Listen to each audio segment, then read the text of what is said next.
Do you have a favorite word? Now, I have a favorite temperature. It's 81 degrees with no humidity, which is easy in California. And I have a word of the year, which is treasure. Today, we get a real treasure, Andrea Stunz, who will tell us about her favorite word, how geography and brokenness has shaped her, and anything that will help us remember that God loves us for who we are and not for what we do. It's going to be a very rich conversation, and that's what treasures are all about. Welcome, Andrea.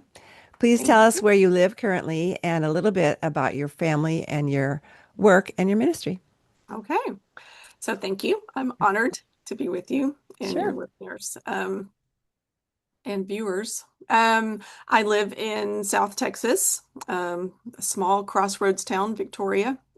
2 hours from everything, 2 hours from Houston, 2 hours from San Antonio, 2 hours from Austin, 2 hours from Corpus Christi. So I'm just 2 hours from everything. Um, but it's a small-ish city, up and coming. They're Okay. bringing in a lot of new restaurants and things like that. So How it's many how many kids do you have? I have three children, bookend daughters and a son in the middle, Hmm. and they're all married. And I have eight grandchildren Wow. who are the absolute joy of my existence. That sounds like a legacy right there, but we're not going to go there today. Oh, come on, Um, let's talk about my grandkids. no, we're not. It'll just make me feel bad because I don't have any. Oh, But but I plan to in the Lord's will. Um, you have many hats. You're a coach, you're a speaker, writer, editor, copy editor, mother, mother-in-law, and Grammy or Gimme, is that how they say it? Gimme? Gimme, Gimme, it's gimme. cute. Yeah, I would say which is your favorite, but I kind of think I know which hat. that's easy.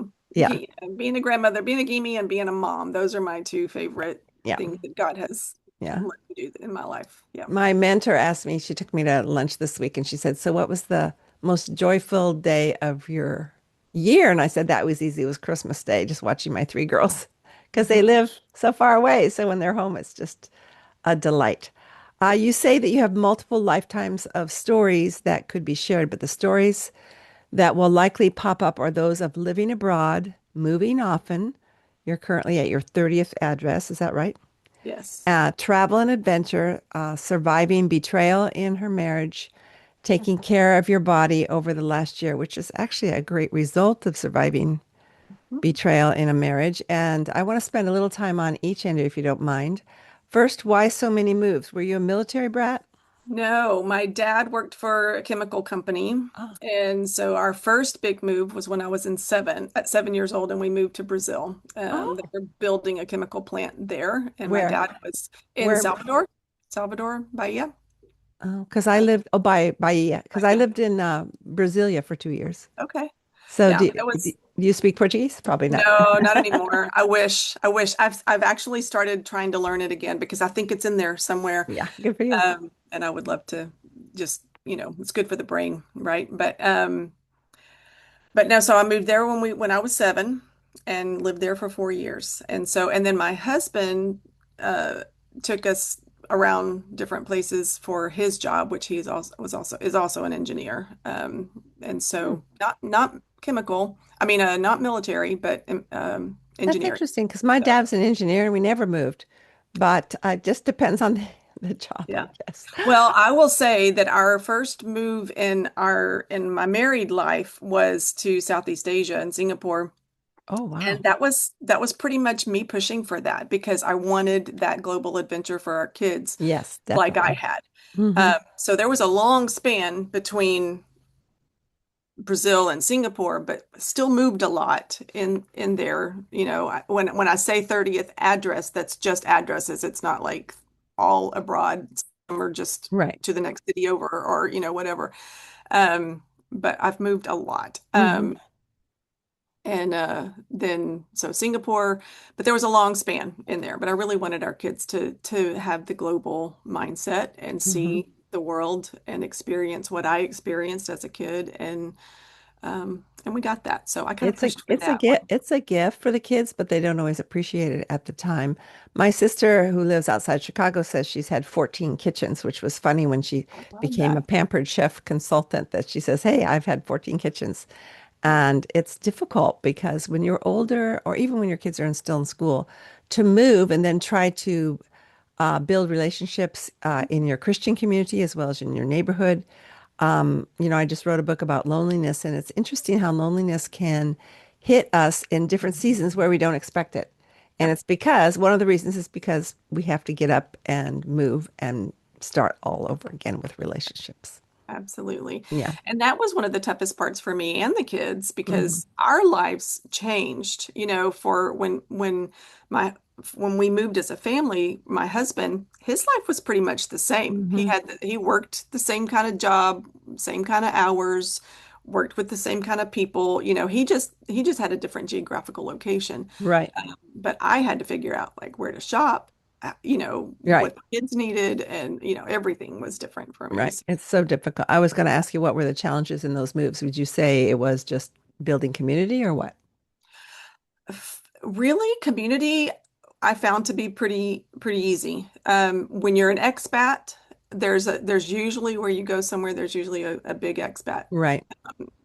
community that is easy to plug into because they're all so welcoming because they know how it feels, right? But I mean in the States. In the States, yes, it is a struggle, Hmm. especially some of the moves after a lot of our marriage challenges and stuff, feeling very alone. Hmm. And as an introvert, it takes a lot for me to, I mean, I'm basically going around now even saying, "Will you be my friend? Yeah. I need a friend. Will you be my friend?" And I'm having to do that because I know Hmm. that's important for me right Hmm. now. So, Hmm. and most of the time people are like, "Absolutely. Thank you Hmm. for asking." Yeah. They don't know how it feels because they've lived there so long. Yeah. Yeah, they Yeah. don't remember how it feels anyway. And I find it can be scarier to go across the street and ask someone's name that you've lived close by for 10 years. You should know their name. Hmm. You should have had them over, whatever the should is in your mind. But that's more embarrassing or takes more courage than going to a foreign field because people expect you to be new when you go to a foreign field. And I know the expat community. It was great. We had an English speaking church when I lived in Brazil, and everybody knew we were only going to be there 2 years. So we got to be close friends. So good for you. It's been good for you and your family, but also filled with challenges. What have you learned to appreciate because of the many addresses, and is it for everyone? No, I would say definitely it's not for everyone. What I have learned, well, let me backtrack. One of my favorite stories to tell is at one point I was moving again, and I was when blogs were kind of first starting Yeah. to come out. There was a country singer, can't remember his name, but he was a blogger, and he was sharing the journey of his wife's cancer Oh, wow. journey. And she ended up passing away. Hmm. And I'm shortening this story. I hope it doesn't sound heartless, but he ended up burying her in their back on their property. Whoa. And my first reaction was, "Oh my gosh, you can never leave. Like you Oh. can't bury your wife. I mean, you can Not like a never leave." dog. Right. And then I thought, well, you know what? Some people are meant to stay. You know, Oh, some people need to hold down the fort. We need those people. We yeah. need people who have lived in the same house since they were in Right. kindergarten, Right. or had the same friends that they had in first grade. I don't have that. Um, but we also need people to go on adventures Hmm. and share the world and share God's creation with other people. And that's what I love about Hmm. traveling. That's the biggest part for me in travel and in moves is just what does God have here? What did God do in this place? What did God, how did God make these people different? And just learning more about God all the Hmm. time. Well, that's a very healthy way of looking at it instead of going in, oh Lord, like, oh Lord, why did you bring me here? Well, Because I I thought think that it's too. kind of, yeah, I've thought that too. That I'm has come sure up it a few depends on how we times. woke up that morning is how we're going to look at it. But that is a good way of bringing God into all that change. Yeah, for sure. You were married for 37 years, past tense. Tell us a little bit about surviving betrayal in your marriage. What did you learn about yourself and what did you learn about God? Oof. I would say the biggest thing that I've learned about myself through betrayal is my need for community and connection.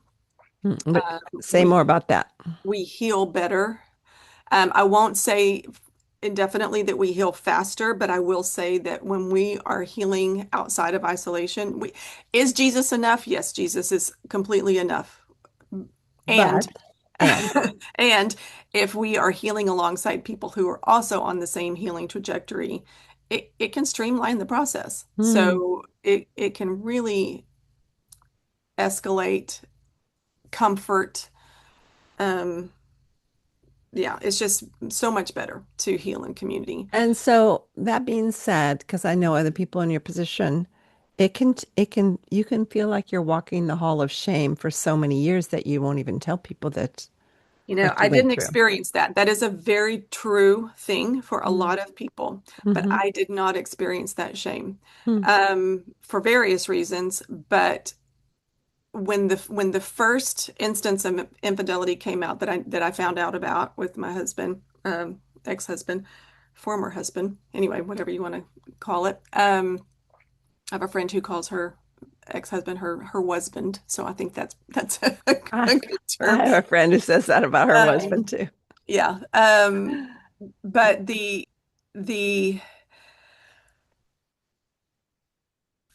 I just got the way that it all unfolded.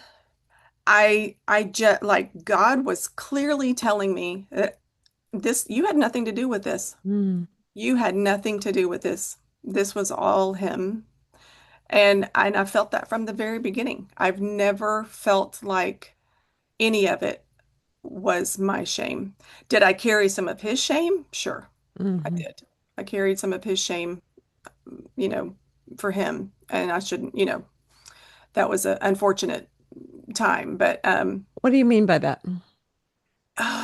carrying someone else's shame for them is, how would I say that? Protecting him, Mm. um, enabling him to not have to feel his own shame, um, telling him, giving him grace too quickly. Which we're Um, told to do, as believers. yes. Give grace, give grace. Well, are there boundaries to the grace? Not to, there's no boundaries to God's grace. So when do we know when it's time for us to stop giving grace? Yep. Yep. I'm asking you. You're I'm, asking me. yes. Um, that's an interesting question. And I don't really know that except for that you know when you'll know. Mm. Because I wasn't, I was deeply wounded at the Sure. beginning. I mean, I've been deeply wounded multiple times through this journey, but especially then at the beginning, deeply wounded. But I didn't feel as the good Christian girl who has been taught by the church to be, the gracious, loving, Why? accepting wife. I didn't feel like I could be angry. And so it was really whenever I decided I could get good and mad. That's when, this is anger worthy. I can be mad at this. Sure. I can be mad at him, um, in a God honoring way, not I don't know. I think if I got betrayed, I I would didn't be angry the Oh, first time. I'm not going to say I did not do, I wasn't always God honoring angry. Mhm. But I will say that's the best way to be angry is, but yeah, I didn't, I gave grace too quickly. And a lot of that was because I wanted to protect my kids. Sure, of course. It's Um, so many complicated yeah. variables. What you've been taught, what you're being taught, Mhm. who you're trying to protect, especially your kids, and to know when to set boundaries. I think it's probably, I don't think it's prescriptive. I don't think that No, Andrea Stuntz saying this is the year you should say, mhm, forget it, you're out of here. no. Um, but I always think, gosh, if my husband did one thing, I would just go, sorry, you had your chance. You said you would be. Right. Well, and we Yeah, each have our own personalities that we're yeah, bringing into this right. too, and So it's a good thing he won't do our that.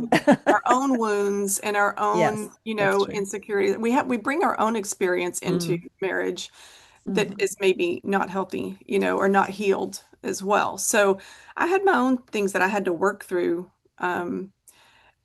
Would I ever want to go through this again? Absolutely not. Am I grateful for who I've become? Absolutely, yes. So Tell me It, about that more. I don't, I mean, everybody goes, in this world you will have trouble, right? Yes, John it's a 16 promise. 33. Yes, It's a in this promise. world we will have trouble. Hmm. Um, Everybody has their own things they're going to have to deal with. For me, I've never had to deal with the loss of a child Right. or infertility or miscarriage. All three of my sisters have had miscarriages and lost a child, not Wow. in some way. Hmm. I've never had to, that was not my, that was not for Crossed me. or crossed a bear. That was not my cross to bear. Hmm. And I'm grateful for that because I think it would have, I don't know that I would have survived that, Wow. you know? So, whatever we end up going through, if we choose to choose Jesus, choose faith, choose to believe that it's his story that we're a part of and that it's not just my story that I'm dealing with. I am a part, all of this is a part of the Jesus story. That is what gives me that's what helps me is knowing Mm. that this is betrayal, divorce, childhood abuse. Those things are a part of my story, but they're Jesus. There's a grander purpose somehow. And I'm not going to sit here and say everything happens for a reason because I hate that phrase, but but in this world we will have trouble and he has overcome the world. So if I focus on what Jesus is doing, even in my husband, ex-husband, even he's got his own process, his own part of Hmm. Jesus's story to live out, And we're not in charge of and that. I'm not in charge. But I Even can be even if we're proud. still married, we're not in charge of our No, spouses. no, My husband told me once, "Are you trying to be my Holy Spirit?" And I go, "Yeah." And I'm trying, of and I'm course. not, and I'm doing a really great job, I'm obviously. a great Holy Holy Spirit. Spirit, right? Yeah. Okay, for the woman though who is still stuck in this is my story and it's my shame, and he's an idiot, and this is not what I expected out of life. What counsel can you give her Um, as a coach or don't as a friend? don't isolate. Find Ah. a group of like-minded, like experienced um, women who are also healing from betrayal. Um, that is a faith-based, that's Christ-centered, grace-based group that you can be a part of. That is my biggest, that was one of the two best things I've done for my healing journey was to sign up to be a part of a group, a wife's care group with the ministry that I now work for. I was a Hmm. part of, I benefited from 8 years ago, and now I work for that ministry. And what's the second thing? You said The there's two second things. thing is, where did that go? Be a part of a wives care group or be part of a group. Oh shoot, Sue, it left. It's It'll on my come brain. back. It'll come Yeah. back. Is No. this why Colossians 1:17 is your favorite verse? He is before all things, and in him all things hold together. Yes. That is part of the reason why. The main reason that verse is so impactful for me is the morning that my husband first told me about one instance of infidelity. This was back in 2011 when we lived in Singapore. Wow. Um, and that morning, I craved, like, I just need to be connected to something else outside of this. This is chaos. I need to connect. And so here I am in Singapore. It's 6, 7 o'clock in the morning. I don't, my world in the States is not awake or, it's 7 o'clock, 8 o'clock at night. Mm. Anyway, it's a whole different time zone. And I pulled up Facebook, and the very first thing that I saw was a friend who had as her status, all she put was that scripture. That was the very first thing my eyes laid on was that scripture. Wow. And it gave me so much comfort to think, and I'd never heard it before. I'd never read it before that I knew of, but that Mm. was all she said. There was no explanation. It was just, He is before all things, and him all things hold together. And that was such a simple bite that meant so much to me, that in all of this chaos that's going on that just came into my world, and I'm blindsided and I don't know what to do with, and I don't have any support here. Um, he knew. He knew. This is not a surprise to him, It is not a surprise to him. And and he's going to hold it all together. I love that phrase because it's that verse too, because so often things fall apart. Like I try to make gluten-free sweetbread and it just falls apart because I don't use the right ingredients. I mean, that's such a simple thing. I have to just dump it in the trash. I've given up. No, that's not my thing. But other things can fall apart that are far more important, like relationships are actually the most important thing. Or a church can fall apart because of sin in the ranks or whatever. And yet it says here that Christ is before, so he already knew what was going to Mhm. happen. And in him, all things hold together. So all that does, Andrea, is just behoove us as his children to go to him because it's in him. And it's his story. He's It's holding it all together. hmm It's hmm his story. hmm Yeah, and we don't always like the way it's turning out. I mean, obviously, I mean the pain that you went through and more than once. Mhm. Um, so if there's someone out there who's feeling betrayed, the main thing you would say was to get into community. And I would say also maybe some sort of therapy or Yeah. counseling where they would feel free to get some guidance. Yes. And then also the word. I mean, you mentioned Yes. it. Go to the Yeah. word. Yeah. Yeah. I would go to the word first, actually, Yeah. and then let God lead you where hmm you need to go with the group, because he will definitely do that. hmm My theory is that if we're open to healing, God's going to show us where to go. Um, the counseling part is a little trickier for me. I have definitely benefited from counseling and coaching and intensives, and that's been my life for the last 15 years. And I'm still in counseling. But I have also had a couple of really bad experiences with counseling. So it's really when you have been betrayed, not everybody understands betrayal trauma. That is a fairly new thing on the market. Really? Um, betrayal, the concept of betrayal trauma is less than a decade old. And it's not. So if you get a counselor who understands addiction, but they don't understand, they're not trained or educated in the partner's experience and trauma, it could be really harmful. And it has I been. don't get it. What's the definition of betrayal trauma? Betrayal trauma is it is actually trauma in every physiological way. The brain, the body, the Mm. heart. Mm. It affects us in every way. In fact, PTSD is a big part of betrayal Wow. trauma healing. A lot of us suffer with PTSD due to betrayal trauma. So it's not like PTSD, like from a military experience, hmm but how it comes out, like just like that, like you're triggered by something and it just whew, takes you right back. There is a lot of that. So there's a lot of healing that has to be done. Of course. It's a brain issue, which Uh, makes it and I think it would be hard to trust another man yes, yes. whenever you've been betrayed. I have, in fact, my doctor now is a man, and I've told him, I like you. You're a great doctor, but I'm not. I need to go to a female for certain female things. And hmm he's like, cool, let's Yeah. do it. So Yeah.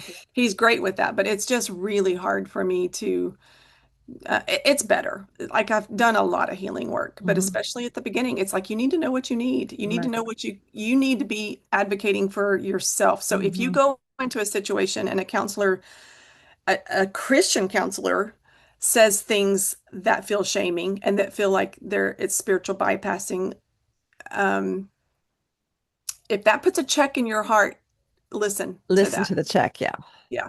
I would agree. How have you kept this experience of betrayal trauma from defining who Andrea is? A lot of identity work. Hmm. So a lot of identity work. Explain that. Understanding who Jesus is was first. Hmm. I've loved Jesus since I was 7 years old.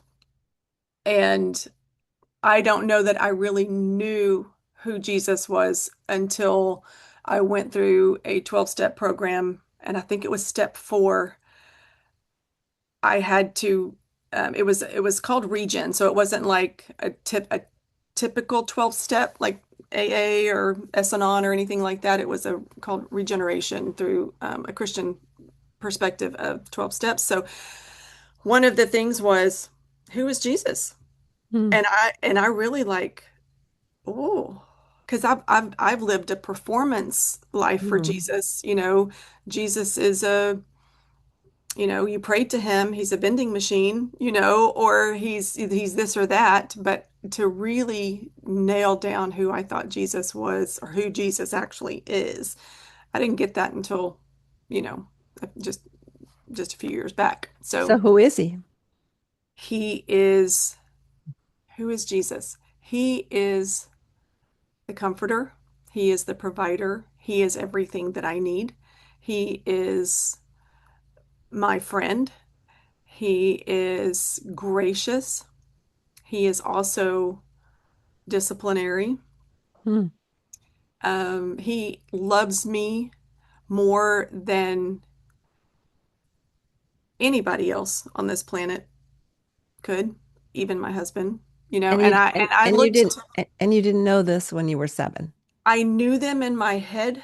but not in I your heart. didn't know them in my heart. That's It, that's I think trauma of any kind moves what we know in our head, the knowledge, yes. and down to our heart. It's a therapist I heard talk about said it's moving 17 inches from the Yeah. head to the heart, Yeah. and that's what we need. And Yeah. so all of our, not just trauma, but challenges, trials, Mhm. helps move what we know. And it's good that we have that knowledge. I mean, it's good that you were raised a believer, Yeah.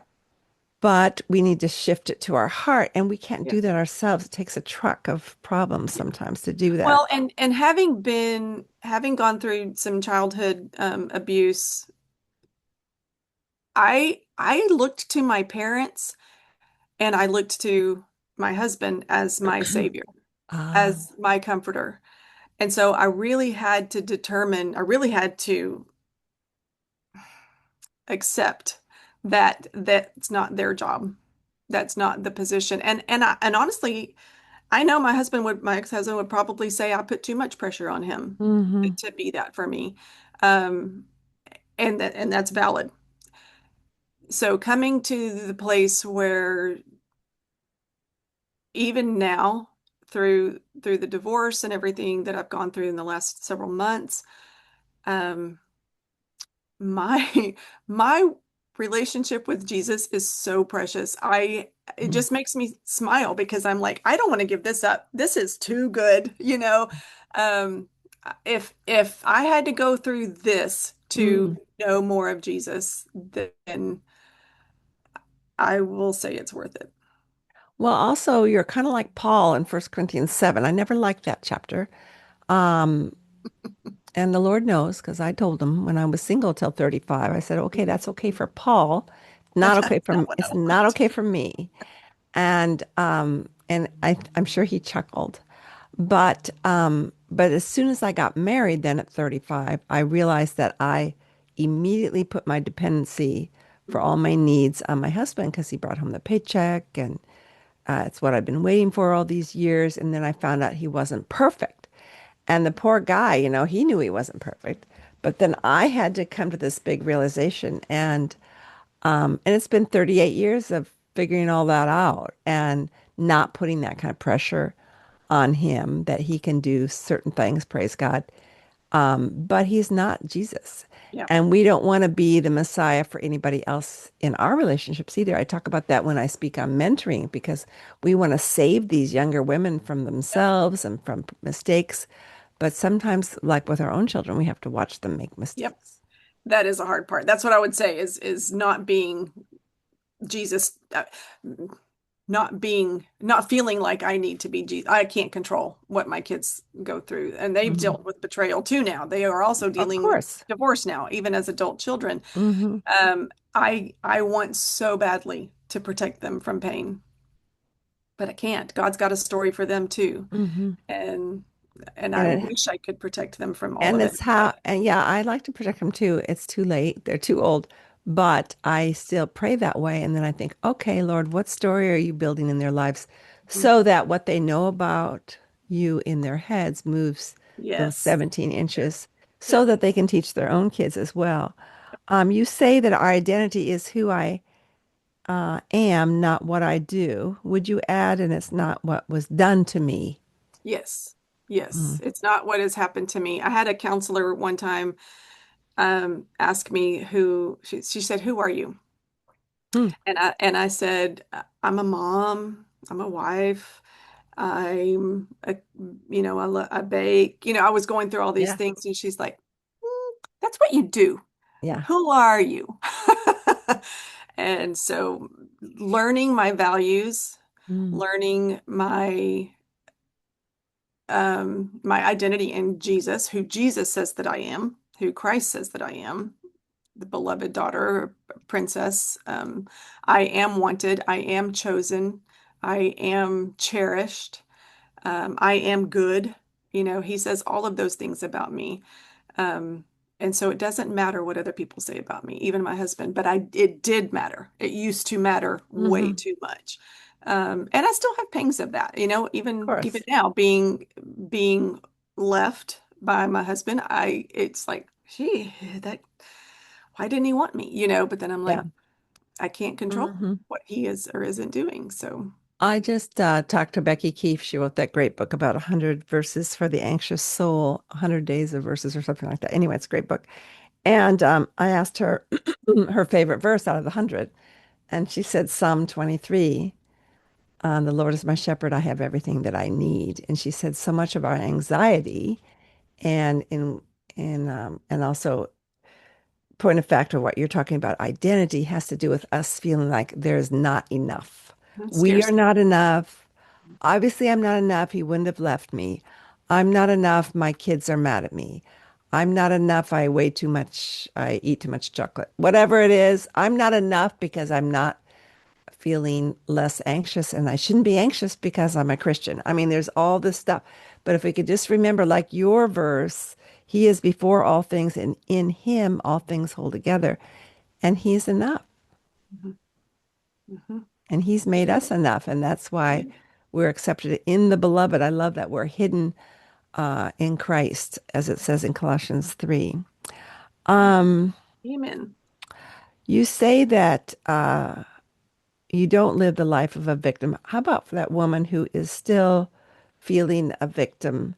Um, when you talk to them, what are some clues that they're still living a life of victimization?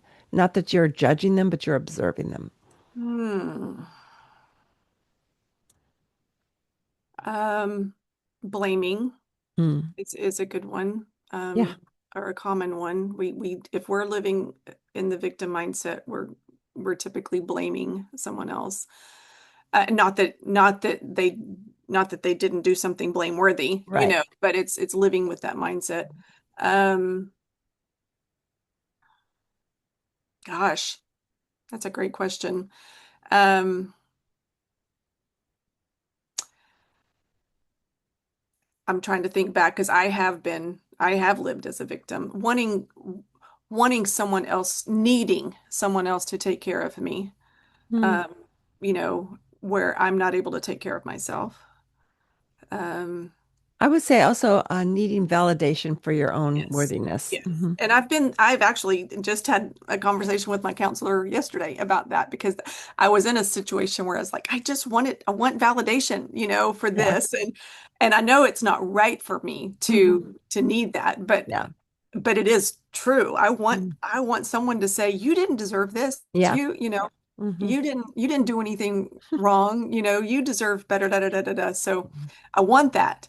But Jesus tells me all of those things. I don't need that from anyone else. Hmm. He gets the final word.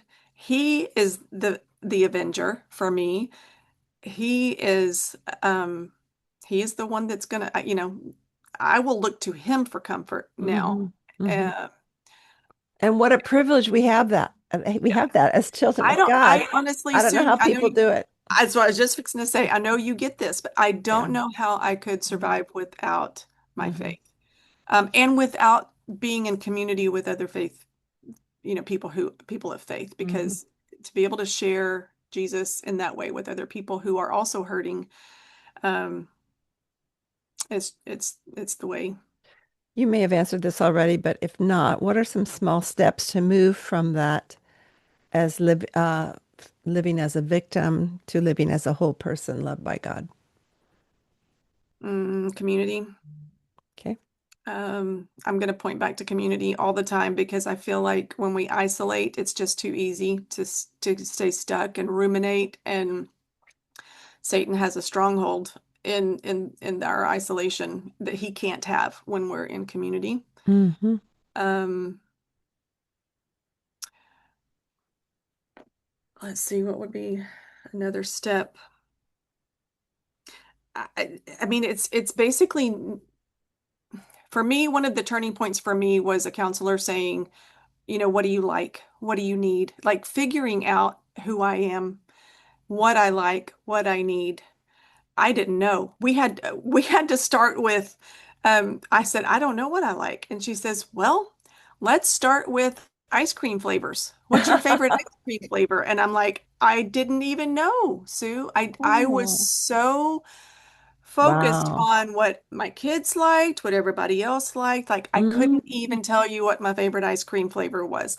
So just figuring out who I am, what I like, thinking about those things. Um, I was just telling my sisters yesterday, I bought a new coffee table and I put it together by myself. I saw a picture of that on Did you on Facebook. Facebook? And and the story behind that is when she asked me that question, I had never been on a cruise because my husband didn't like cruises. Hmm. And I got to thinking, how do I know I don't like a cruise? I've never been on one. So my sister said, let's go on a cruise. And so I Oh, went on a good. cruise and I like cruises. It's so fun. Yeah. And then we've never had a coffee table because my husband didn't like coffee tables. Oh He wanted my to open the gosh. door. So I'm So, saying that as women, we can become so enmeshed in yes, what everybody else expects of us that we don't become ourselves. And we I don't. think I think non-Christian And women can handle this I mean, go through this as well. yes, And then one day they just explode. yes. And those are really small things Yeah. and they get lost in the bigger Hmm. things. Like Hmm. it's easy enough for me to say, yeah, I don't need to worry about a coffee table because there's all these other things that are bigger than a coffee table, so I'm not even going to care about a coffee table. But now with it just being me, I I want a coffee table. I like it. I like a coffee table in my living room, so I got myself a coffee table Well, you put it together too, and I whereas put it I would together. just buy one on Facebook Marketplace and maybe paint it, but that's Well, I about needed a it. certain kind. I Oh, needed I it to have see. storage, and I needed the top part to raise up so I could Oh, I use it have as one of like those. a That's so desk nice. thing. So Well, I'm I proud of needed you. a certain kind. Yeah. Describe the Be Broken Wives Care Ministry and how can women find this resource? Be Broken Wise Care Ministry is one of the two best things I've done for my healing journey. In 2018, when the big infidelity betrayal stuff came out in April of 2018, 30 years of marriage. Before then, I only knew of one instance of infidelity. Then at 30 years, that April, everything came out and it Hmm. was just a mess. Um, so in May, or right before then, I discovered, actually, my husband actually told me about this ministry. So I joined the Wives Care Oh, group. It was an online group. huh. Um, So it's an online group anybody can join. Online group, anybody can join a betrayed, partner. Um, we have them every 3 times a year now. When I did it, it was 6 weeks long. Now we've gone to 8 weeks because it Is it gives a us. core? It's a course. It is basically an online. I don't want to call it an intensive, but it's an online study but it encompasses the value of community, the value of connectedness, and then we learn things about the different aspects of what is betrayal trauma, what is addiction, what, how did this happen? Um, And how do you work for them? I mean, what's your position? so I actually work for, so in, I've been volunteering for the ministry for 5 years. And then two Hmm. years ago, they hired me to be a marketing manager. So I do marketing for the ministry. And once the ladies go through the Wives Care group, the 8-week group, they are alumni. And so that's when my role takes over in aftercare. So we have some other things that we offer. Once they've gone through group, Hmm. um, they can participate in these other things Mm. that we do for So aftercare I'll that are put not open to the public. They're just for the alumni. I want to be able to put the link to this Yeah. in the show notes, so maybe you can share that with me Okay. later. It's so helpful. Sounds good. You're a we're going to close with this, but you are passionate about self-care and personal growth.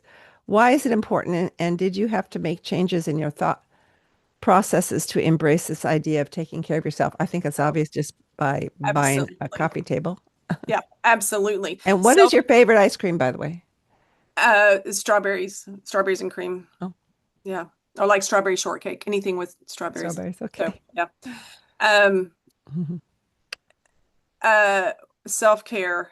One of the things that is very common in wives who have experienced betrayal in their marriage is even if we didn't know it, like I didn't know it for 30 years. Well, I didn't know the bulk of it for 30 years.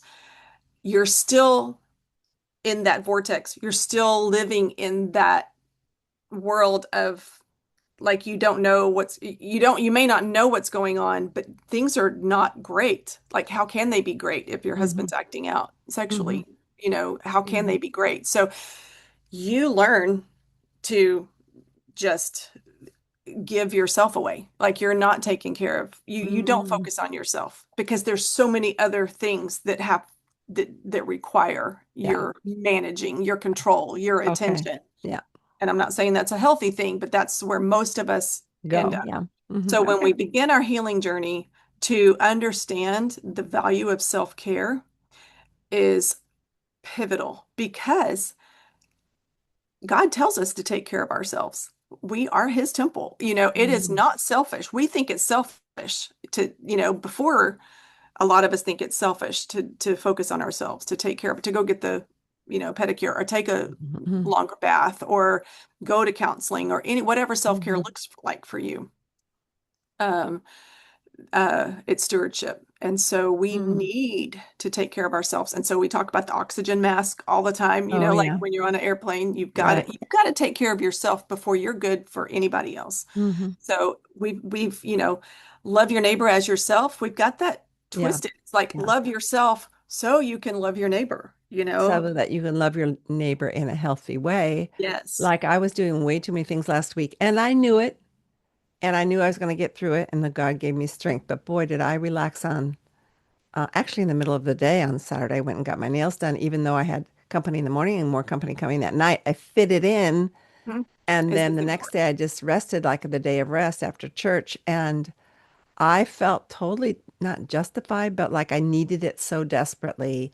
And also thought, wow, I don't really think I want 12 things in a week again anytime soon. I mean, there are times when we just have to barrel through, and you know Yes, what that's there like. are. There But are.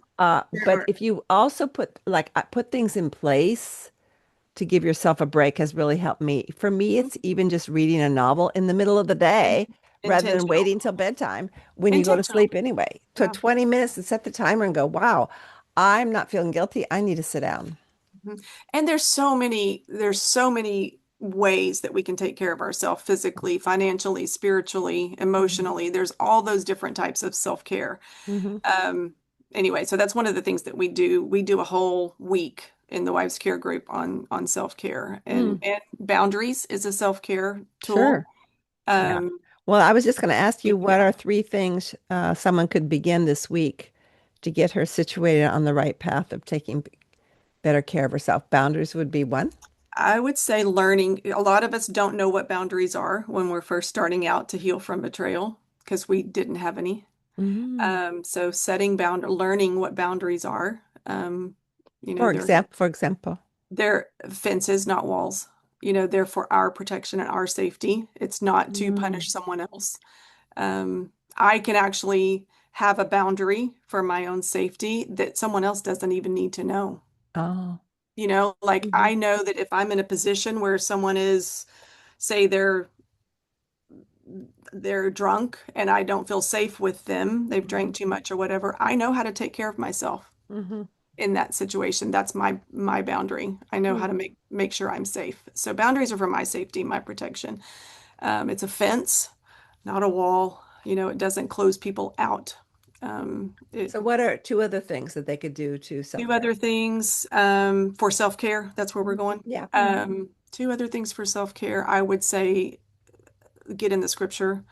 One of the things that I have done over these last few months since the divorces happened and that I have found very comforting is just literally writing out the Psalms.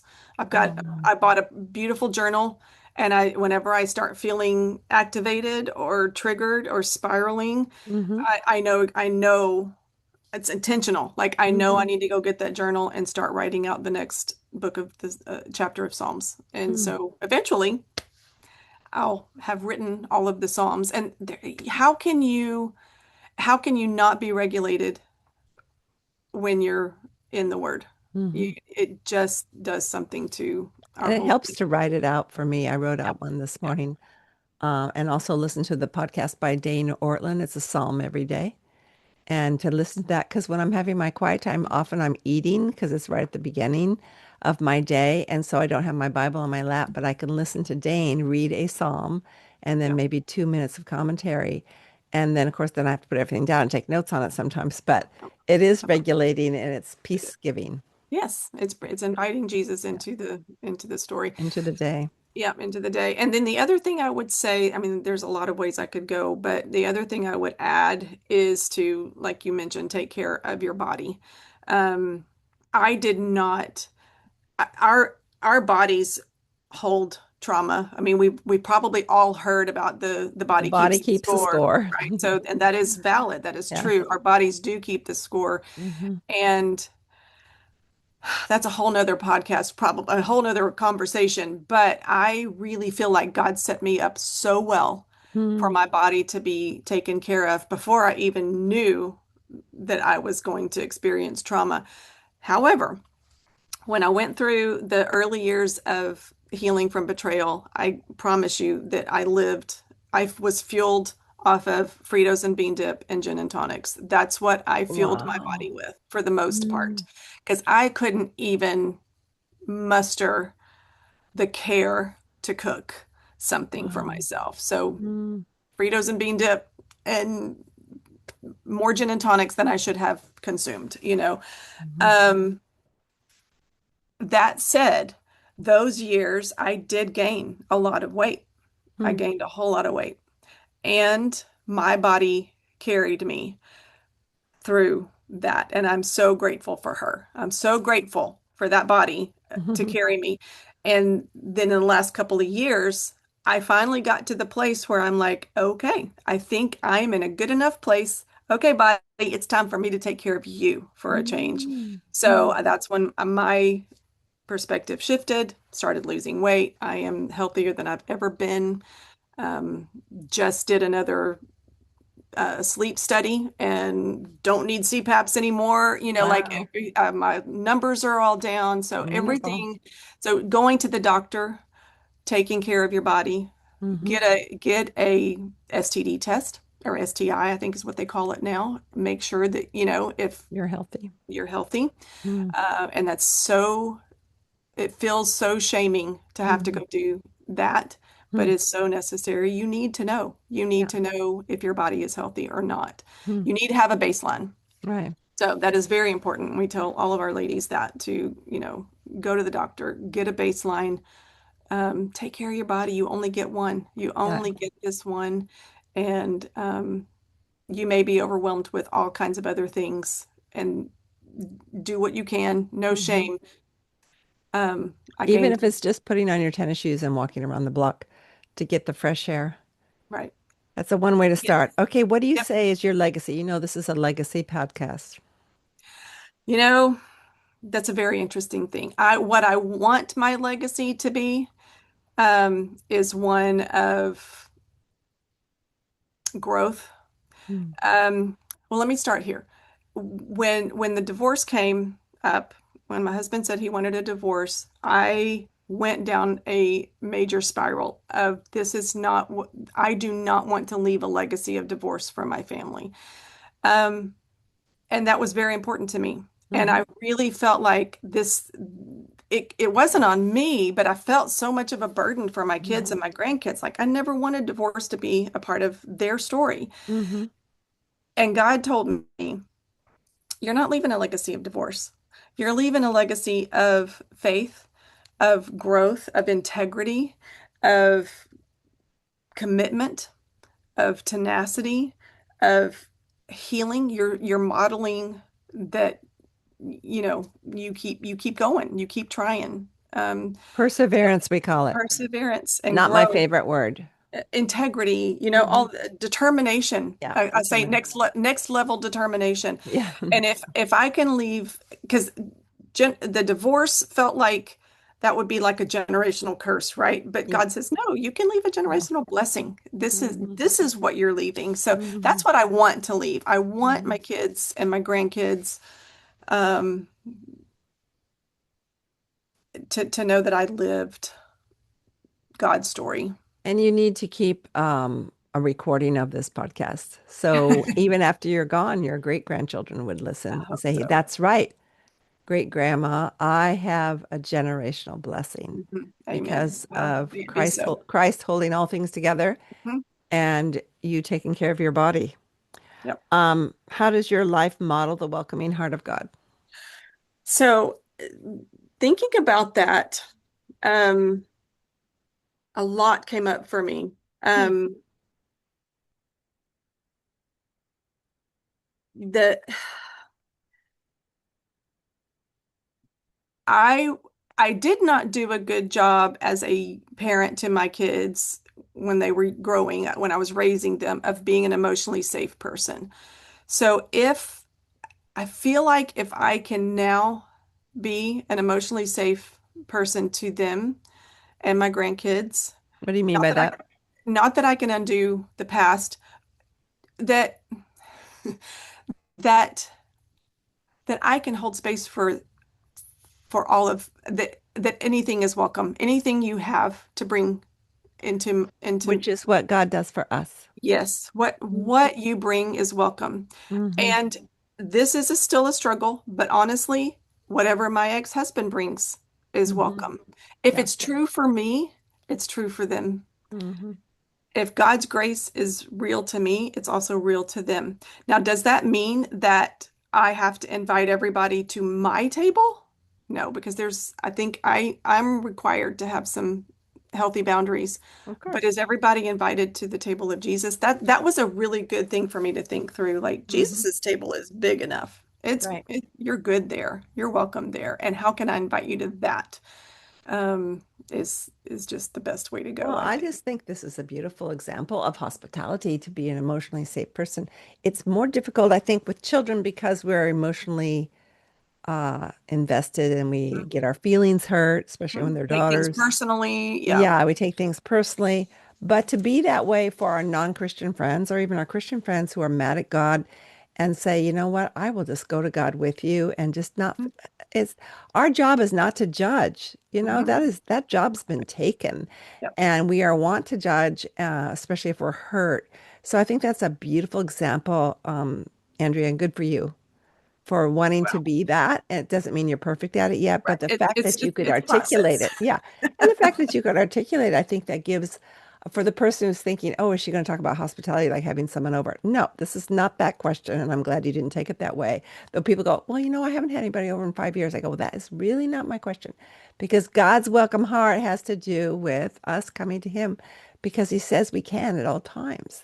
Yeah. And so can someone else come to our table maybe first because they have bad feelings about religion or whatever.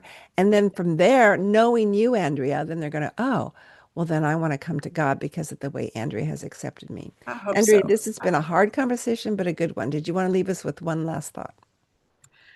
Um, well, you asked about a potential recipe. I would love to share a Oh, do. recipe. You don't have to give us the ingredients now, but what's the name of it? And we'll put it in the show It notes. it's rosemary chicken. It's rosemary Ooh, chicken and sausage, and it is so easy. So if I have someone over, and I actually have rosemary in my backyard, so I get to use fresh rosemary, but I haven't made yummy. it in a while. But if I want something easy, if someone's coming over real quick, I can always have sausage. Like you've talked about having things in the freezer. I can always Yes. have chicken. I can always have sausage, Yeah. chicken stock, and seasonings. And is And it smoked sausage or Italian sausage? I use turkey sausage because I just want it healthier. So I just it's Turkey like a smoked link, sausage? like a The link link. sausage. Okay. Yeah. So Okay. Well, we'll get I'll that recipe. You send yeah, that to I've me got a so I can recipe put in. blog, so I'll give you the Huh? link for the for that recipe. So Well, this has been delightful, and I appreciate your honesty and your vulnerability, and I know it's going to be a blessing to my and I people. just one last thought would be that I please don't feel like you have to walk alone. That is my word is with, and I grieve how long I had to walk alone because I didn't know who to turn to. And there was someone out there to walk with you. You didn't Hmm. walk alone. Like your book. Like your book. And where can they find you, Andrea? AndreaStunz.com is the easiest And you have a place. Substack, so they could. Substack, it's on there. Okay, I'll put Facebook, Instagram, I'll put Andrea it in the Stun. show notes. Okay. I Thank would you. love to connect with anybody. I appreciate you.